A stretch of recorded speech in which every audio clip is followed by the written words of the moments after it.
Hello guys! Hello! Kumusta? Kumusta kayo today? Ako po si Mommy Pehpot and I'm so happy na andito ka ulit. Samahan ako ulit, makipagkwentuhan ulit sa akin. So, welcome back to my channel! Samahan niyo ako today na magdilig ng halaman and along the way ay kukwentuhan ko kayo kung paano ba yung mga tips, kung paano mag-alaga ng indoor plants, yung mga tried and tested ko na mga tips kung paano mas mapalago at mas mapadahon pa yung inyong indoor plants.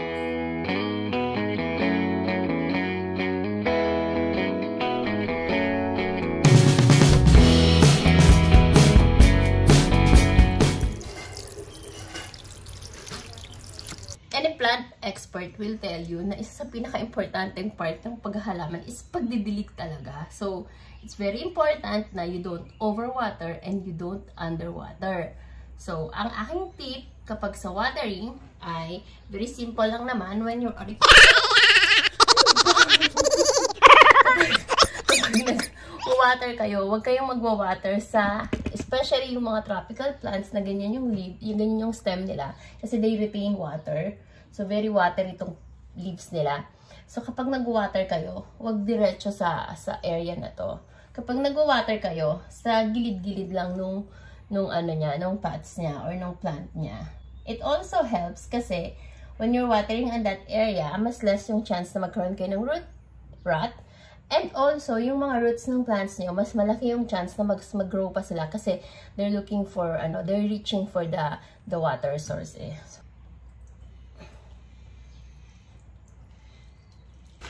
Gaano karaming tubig yung kailangan nila, gaano karami yung dapat mong idilig. If you haven't seen some of my videos, which ang links ay nandyan sa taas, I have mentioned there na sa una talaga, if you're a beginner or bago ka pa lang sa paghahalaman or kahit matanda ka na sa paghahalaman at bago yung plant sa'yo, tansya-tansya talaga. There is no exact science kung gaano kadami yung water na kailangan ng plant mo. So, ang gauge mo, ang way mo para matansya yan is, of course, umpisahan mo na silang diligin. So, this is what you should do. Diligin mo yung plant. And, you have to wait na wag mong basta-basta ibuhos yung tubig, guys, ha. Para lang din yan kapag naliligo ka. Hindi ka naman biglang isang drum buhos mo sa'yo, diba? So, unti-unti lang. Katulad nga nung sabi ko, tansya-tansya lang, paunti-unti lang. And wait mo na mag-settle down yung tubig sa soil. And then, since meron ka naman pangsalo, diba? Ayan yung pangsalo mo, yung plate mo sa ilalim.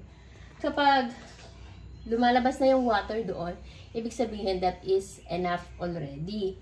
And then, at least with that, alam mo na next time kung ilan na yung ididilig mo sa kanya, diba? So, the next question is, kailan ka ulit magdidilig? Usually, mache-check mo yan, base dun sa lupa. So, ang ginagawa ko minsan, pag mga after 3 days or after 4 days ng pagkadilig ko, kinakapa ko yung lupa. Nilalagay ko yung finger ko sa lupa, dinidiinan kong ganon. Kung tuyo pa or basa na, kung basa pa or tuyo na. Kapag tuyo na, well, it's time to dilig again. So, kulang pa yung nadidiligan na nalagay natin kasi hindi pa siya lumalagpas dyan. So, dagdag pa tayo. So, ibig sabihin, hindi pa siya tumutulo sa ilalim. Ibig sabihin, yung water, hindi pa siya umaabot sa ilalim, pinakailalim ng lupa. So, anong klaseng water yung pwede mong ipandilig sa inyong indoor plants? Ako personally, I don't use water straight from the faucet. Kung pwede nga lang, ang ipandilig ko lahat sa kanila alkaline water. Yung galing sa aming waters. But, since ang dami na nila, dati kasi nung konti pa sila, yun ang pinandidilig ko. Pero ang dami na nila. So, here's what I do para hindi sila makulorin. If you can, kung kaya nyo pong mag-igib or mag-ipon ng tubig ulan, that's good because the plants really like that. But if you can't do that, pwede nyo akong gayahin. Ang ginagawa ko is pag araw ng pagdidilig ko, gabi pa lang, nag-iipon na ako ng tubig from the faucet, straight from the gripo, tapos hayaan ko lang doon. Siyempre tatakpan ko kasi para, alam mo, hahayaan ko lang doon para mag-settle down sa baba yung chlorine or other chemicals. Tapos kinabukasan, tsaka ko siya gagamitin na pandilig sa aking mga indoor plants.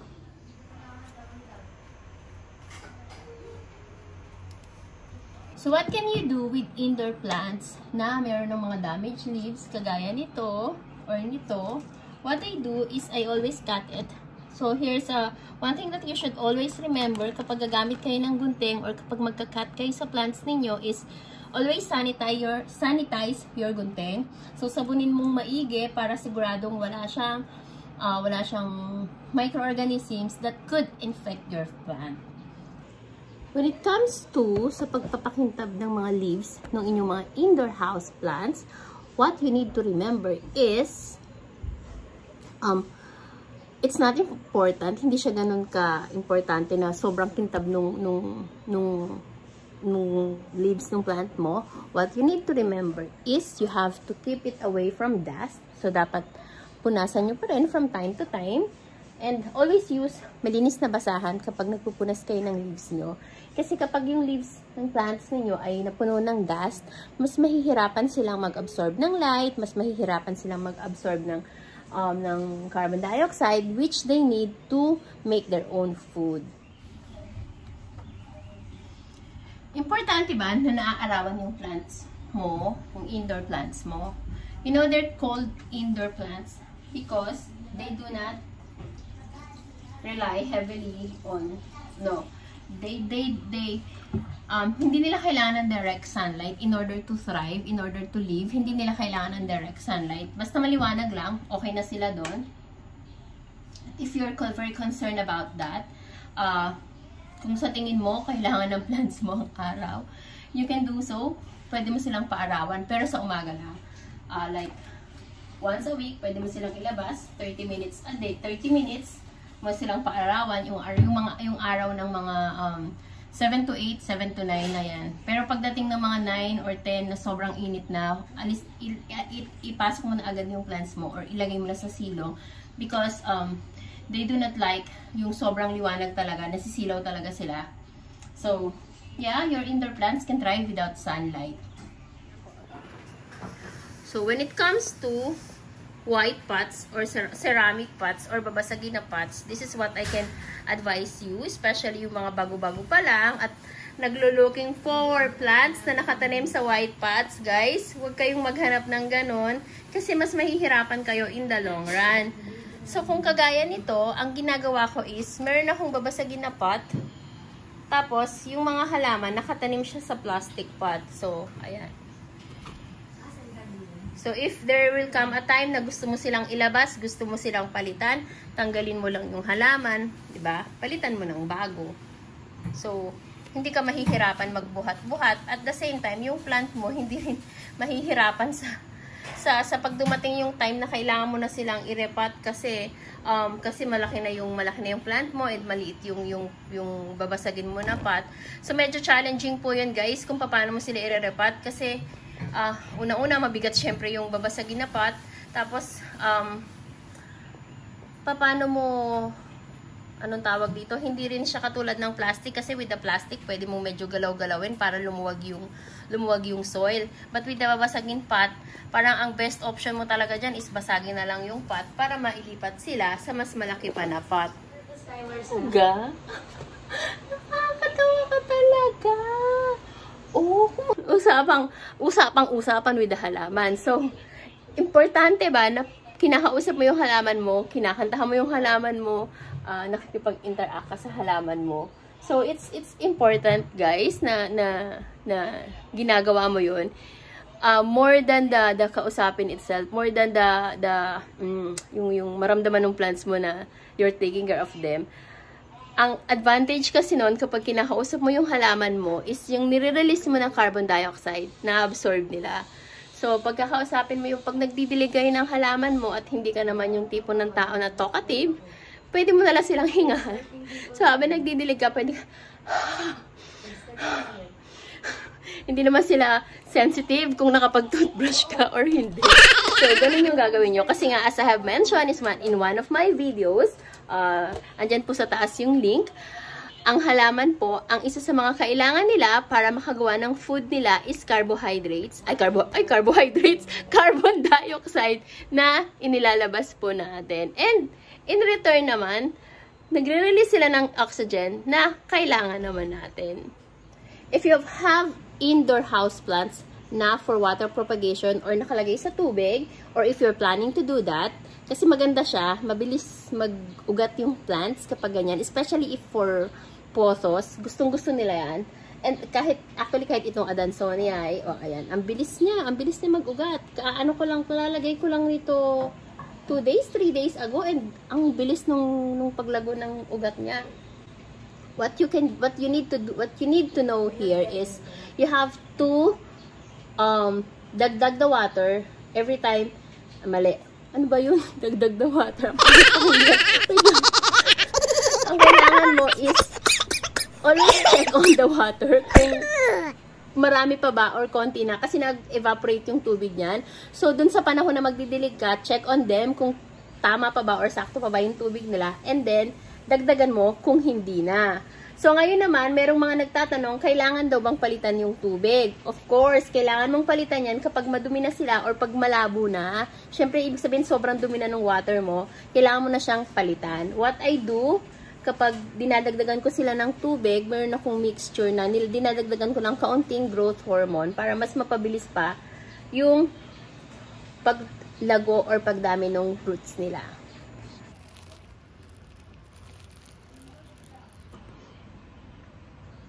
Kailangan ba ng plants mo, ng indoor plants mo, ng fertilizer?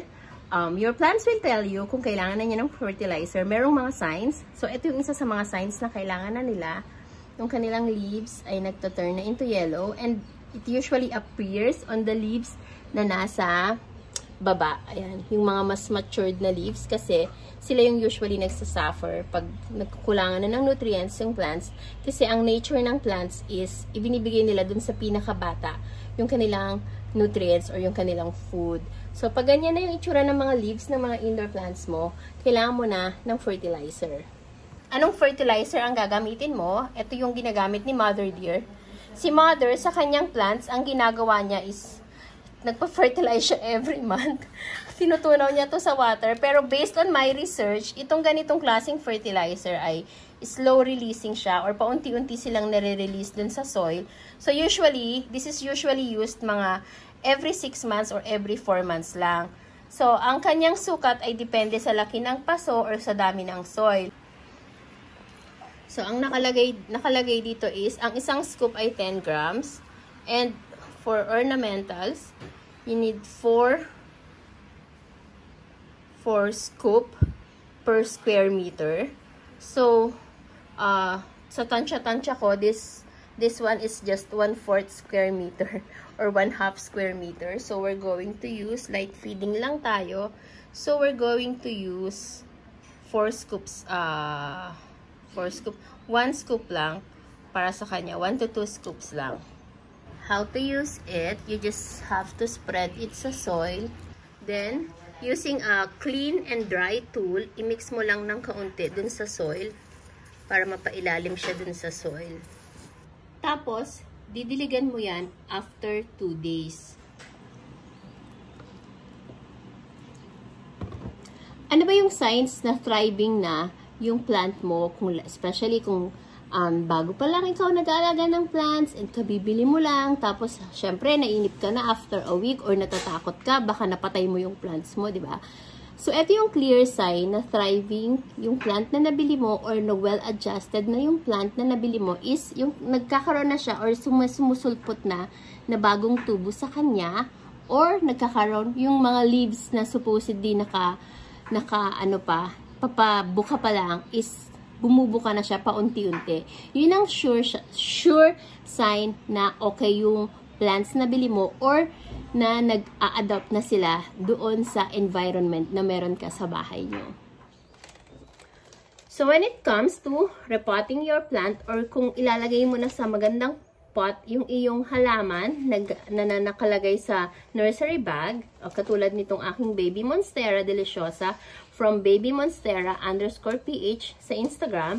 So, dapat ba straight from the nursery, ilalagay mo na ba siya sa pot? Or dapat ba mag-antay ka muna?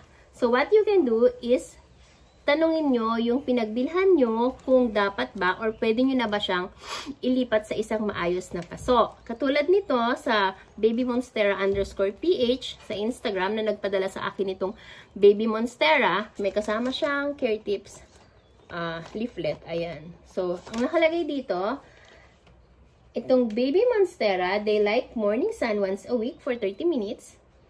Water, but just once a week, or if my soil is dry. Ang cute, diba? Bright indirect light, so my leaves will be lovelier, and fertilizer every 3 months, so I will grow fast. So, ayaw ng Monstera deliciosa ng direct sunlight, overwatering, or pulling my roots. So, you can repot daw this one after 2 months. Kung hindi ka talaga sanay mag-repot, you can, please take note of the care tips na binibigay sa inyo ng inyong mga plant seller kung bago ka pa lang sa paghahalaman, kasi nga they really know about plants, so you have to trust them about your plants. So kung ikaw ay matapang at feeling mo kaya mo na silang i-repot, this is what you can do. This is what I usually do. You cut it here, cut mo lang yung carefully ka lang kasi nga baka may matamaan ka na roots. Pero most of the times naman kapag ganito na bago or maliit pa yung plant, wala pa naman siyang big root. So, wala kang ilalim at cut mo dahan-dahan sa gilid. So, mas maganda siguro ikat mo na lang yung mismo. Ayan.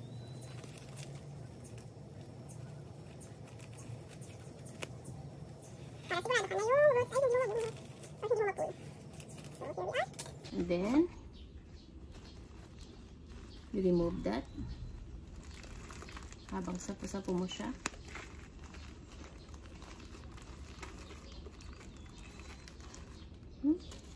Then, put the plant.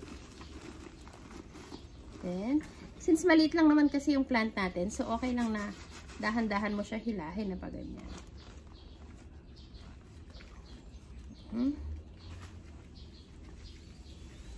So, ayan na. Tapos, kung kulang pa yung soil sa gilid, you can just put soils sa mga gilid-gilid niya.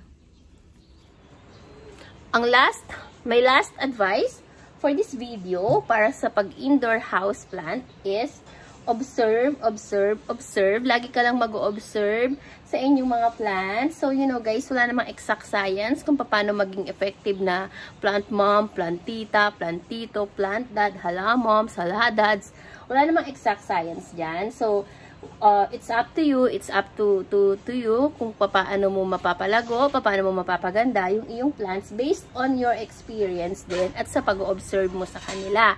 And speaking of plant, mga plant caretakers, plant gardener, plant lovers, eto, pakilala ko lang sa inyo yung youngest na nakilala ko na plant lover.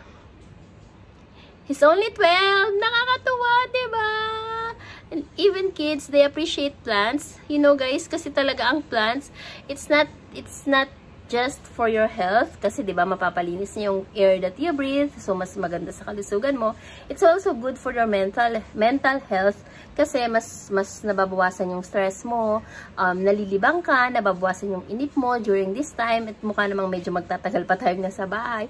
So, I'm really encouraging a lot of you, yung mga viewers ko, yung mga followers ko, that you start taking care of plants. You can start planting. And if you're looking for murang house plants na pag-uumpisahan mo ng pag-aalaga, ayan, andyan lang sa taas yung link kung ano yung mga murang house plants na pwede mong alagaan at hindi sila madaling mamatay.